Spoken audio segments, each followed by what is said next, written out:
L'étude du transcriptome a permis de nous rendre compte à quel point différents ARN étaient présents dans nos cellules à tout instant T. ARN pour acides ribonucléiques sont en fait produits à partir de la molécule d'ADN, ADN pour acide désoxyribonucléique. Nous allons voir ainsi comment peut-on obtenir une pluralité d'ARN différents à partir de la molécule d'ADN. Tout d'abord, nous allons voir l'étape de la transcription. La transcription est une étape importante puisque au cours de celle-ci, une molécule d'ADN, un brin d'ADN qui sert de brin matrice, va être transcrit par complémentarité des bases pour former un ARN. L'ARN va être en fait produit à partir d'un gène puisque c'est ce gène qui va être transcrit. Nous voyons ici la structure d'un gène. En réalité, un gène présente en amont une région régulatrice qui va être reconnue par différentes enzymes de la transcription, un promoteur, puis nous trouvons le gène qui sera donc transcrit au cours de la transcription, puis postérieur à ce gène, nous trouvons une autre région régulatrice qui sera encore une fois reconnue pour mettre un terme à la transcription. Se trouvent en réalité dans notre noyau différents types d'ARN. L'ARN polymérase 1 qui va transcrire des ARN R, l'ARN polymérase 2 qui va quant à elle transcrire des ARN M et l'ARN polymérase 3 qui va quant à elle transcrire des ARN T et des ARN I. Ainsi, si ce sont ces enzymes qui interviennent, puisqu'elles sont différentes, elles vont donc transcrire à partir de la molécule d'ADN des ARN bien différents. Nous allons voir maintenant l'étape de la maturation. Le processus de maturation est un processus important qui permet de réguler les ARN obtenus.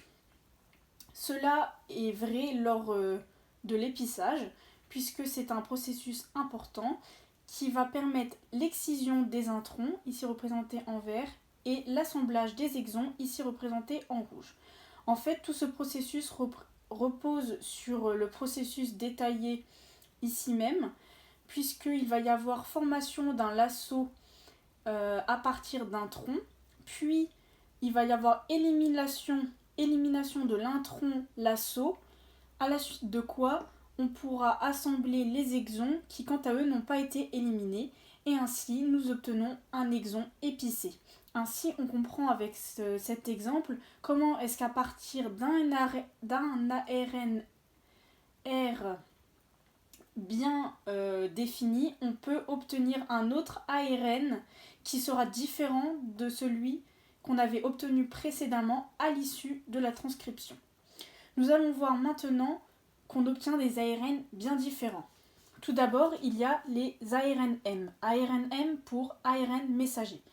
Ils jouent un rôle primordial dans la synthèse des protéines, puisque à l'issue de l'ARN-M synthétisé, il sera exporté dans le cytosol où il pourra être traduit en protéines, puisque ici est présente une région de N triplé codant tous pour un acide aminé, à la suite de quoi l'assemblage d'acides aminés formera les protéines. Il y a également les ARN-T pour ARN de transfert qui quant à eux jouent un rôle primordial dans la traduction des ARN-M en protéines, puisque ici se trouve un acide aminé qui va pouvoir être placé dans la chaîne des protéines par reconnaissance de l'anticodon à un triplet codant de l'ARN-M. Il a une structure en trèfle à 4 feuilles qui est assez remarquable. On trouve également les ARN-R pour ARN ribosomique. Alors les ARN-R sont des ARN un petit peu particuliers puisqu'en fait ils n'existent pratiquement jamais seuls dans le cytosol ou dans le noyau. Ils sont toujours assemblés à des protéines.